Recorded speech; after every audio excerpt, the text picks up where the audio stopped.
So, busy day at work, and there are definitely times where, as much as I love cooking, it's just going to be too much of a hassle tonight when it's been so busy at work. It's getting on, and really what I need to do is relax and spend some time with my wife. So, tonight I am heading to, without doubt, my favourite takeaway at the moment.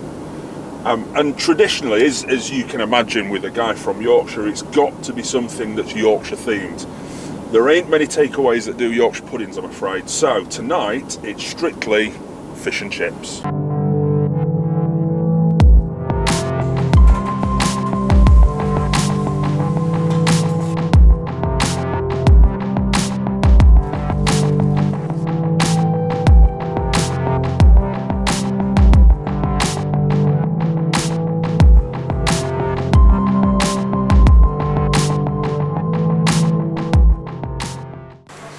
Now you might be questioning, why do I think that Yorkshire has the best fish and chips?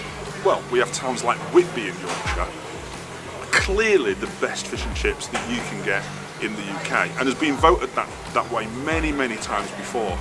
But I'm a little bit more inland, and today I've come to Catch. Now you'll also note that I mentioned my favourite takeaway, and that's because now is the time to be voting for the British Takeaway Awards. And I'm here today not only to get a lesson on how to make the best fish and chips, but also to let them know that I've nominated Catch for the British Takeaway Awards.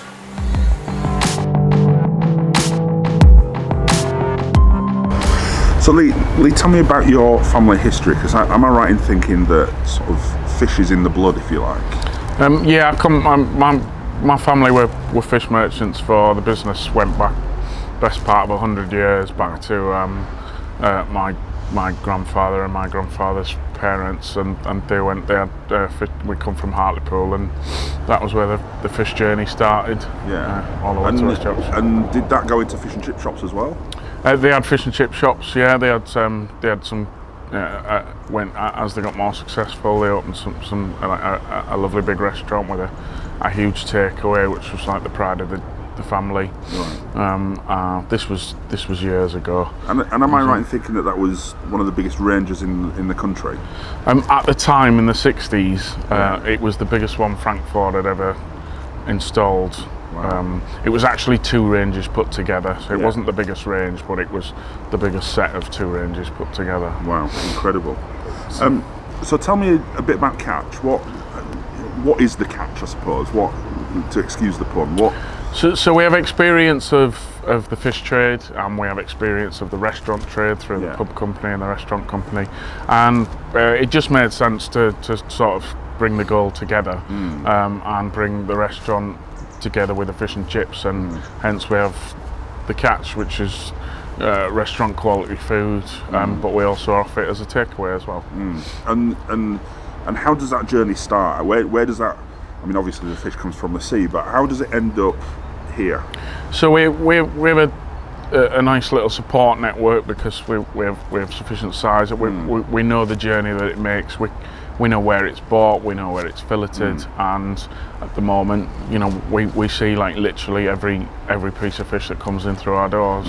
And being ex-fish merchant, we're quite selective. Yeah. So we hope that this passes on to the customer that we've literally selected the fish for them. And one thing I've always picked up on Catch, and I don't really know why you do this, it'd be interesting to learn that, is any other fish and chip shop I go to, when I walk through the door, there's a stack of haddock or cod that's already battered, and you go in and you don't know how long it's maybe been sat there, but it's a little bit different here, isn't it? Yeah, we only cook to order, so we'll literally take the order and then we cook the food. Yeah. With the equipment that we use in the modern fish and chip restaurants, it's still a quick journey. You're still only a few minutes for a fresh piece of fish on your plate. Yeah. And I suppose the other 2 elements I'm really interested in is, first, because of my love of Yorkshire puddings, I'm intrigued by beef dripping, because that's what I would use in a Yorkshire pudding. Why on earth are we using that in fish and chips?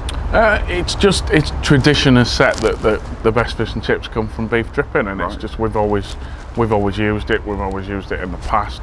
many people use beef dripping, but we also have a vegetable pan as well for vegetarians.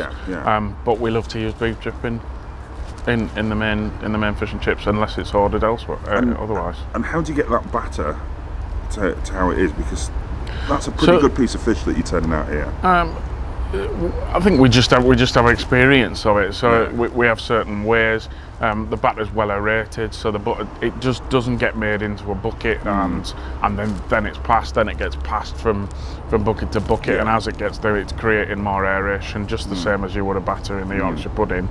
And we have to keep it really cold. We have like an ice well, and the batter sits in a bag in the ice well, so it's crystal cold as it goes into the fat. It's a science. It's a little bit of experience. So, and I suppose really the detail that you put into the beef dripping and the batter and keeping it cold and all that sort of stuff is why I love Catch as much as I do. I'm really lucky that I only live just down the road, so this is now my local fish and chip shop.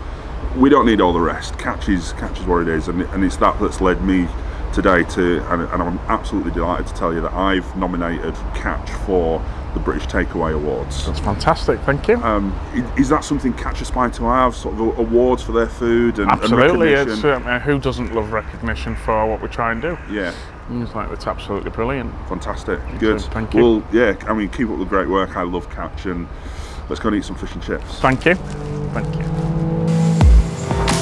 So there it is. That's my nomination for this year's British Takeaway Awards. And there's still time to enter. All you need to do is click the link below and send us details of your favourite takeaway. Not just to Yorkshire Pudd, but to the British Takeaway Awards 2016.